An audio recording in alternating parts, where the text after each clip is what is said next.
qalbi mehr muhabbatga to'la insonni qidiryapman. Adashmasam topdim. Inshaalloh u hozir mening yozganimni mehr to'la ko'zlari bilan o'qimoqda. Ey kulib turgan ko'zlar egasi, doimo shunday kulib yuring. Oilangizga tinchlik, xotirjamlik tilayman. Chiroy, yoshlik va sog'lik abadiy bo'lsin.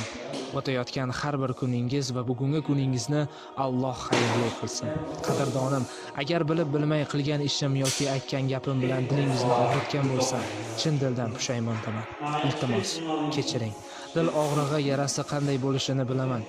Gina xafagarchiliklarni unuting. Agar qo'lingizdan kelsa, uzr. Bu 5 kunlik dunyoda qilgan barcha ibodatlaringizni dargohida qabul qilsin. Bu muborak kunlarda siz va bizdan oqibat ko'tarilmasin. Amin. O'zingizni ehtiyot qiling. Yaxshi kunlarda ko'rishaylik, Alloh nasib qilsa.